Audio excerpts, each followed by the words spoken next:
আসসালামু আলাইকুম বন্ধুরা, আজকে আমি আপনাদের সাথে শেয়ার করছি টুকরো কাপড় দিয়ে এভাবে সুন্দর একটা বিকিনি টপ কীভাবে তৈরি করবেন খুব সহজে। তো আমি প্রথমে একটা কাপড়কে এভাবে প্রথমে ২ বার ভাঁজ করে নিয়েছি। তো মোট ৪ পার্ট হইছে। এখন আমি এভাবে রাউন্ডে ড্র করে নিচ্ছি। তো এরপর আমি এটাকে কেটে নিচ্ছি কাপড়টাকে।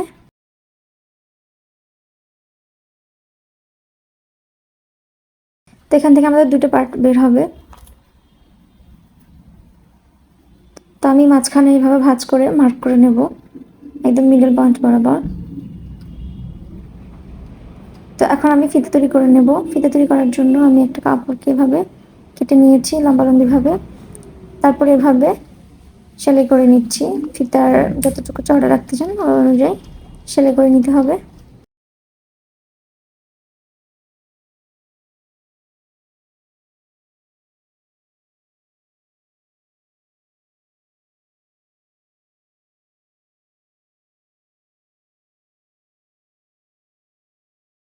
তো আমি এটাকে উল্টে নিয়েছি। উল্টে নিয়ে এভাবে ফিতা তৈরি করে নিয়েছি। তো মাঝখান থেকে আমি এটাকে কেটে নিচ্ছি। ২ টা পার্ট করে নিলাম আমি। তো এখন আমি যে মিডল পয়েন্ট বরাবর মার্ক করেছি সেখানে আমি এভাবে ফিতাটাকে রাখবো।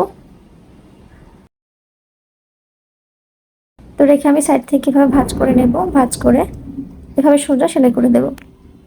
তো দেখতে পাচ্ছেন আমি সেলাইটা করে নিয়েছি। তো আমি এখন এটাকে উল্টে নিলাম, দেখতে পাচ্ছেন। তো আমি ২ টো পার্টি রেডি করে নিয়েছি। তারপর নিচে যে রাউন্ড অংশটা আছে ওই রাউন্ডের মধ্যে এভাবে সেলাই করে দেব বড় করে।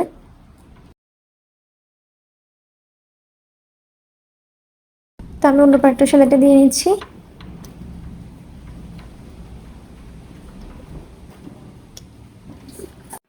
তো আমি এখন যে সেলাইটা দিয়েছি এভাবে সুতাটাকে আমি হালকা করে একটা পার্ট হাতে নিয়ে এভাবে কাপড়টাকে সামনের দিকে নিয়ে গেলেই সুন্দর কুচি কুচি হয়ে যাবে। তো এভাবে ২ টো পার্টের মধ্যে করে নিতে হবে। তো আমার হয়ে গেছে, দেখতে পাচ্ছেন। তো আমি এভাবে ২ টো পার্টেই করে নিয়েছি, দেখতে পাচ্ছেন। এরপর আমি ফিতা তৈরি করে নিয়েছি নিচের জন্য।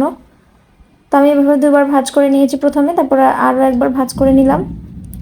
তারপর আমি এখানে এই ফিতাটার মিডল পয়েন্ট বরাবর মার্ক করে নেব।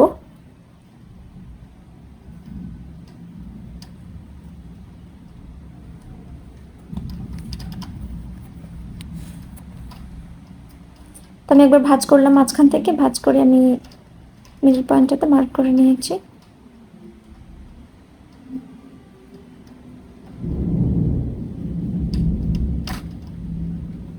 তো মাঝামাঝি আমি এভাবে রাখবো একটা পার্টকে। তো রেখে আমি এভাবে চাপ সেলাই দিয়ে দেবো উপর থেকে। একটা পার্ট হয়ে গেলে অপর পার্টটাকেও সেম ভাবে ধরে এভাবে রাখবো।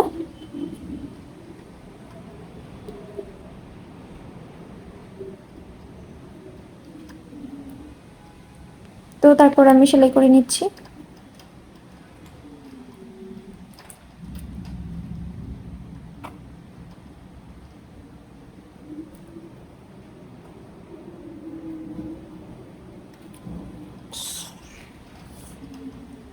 তো আমি ফিতার যে সাইডের অংশটা রয়েছে ওইখানেও সেলাইটা দিয়ে নিচ্ছি।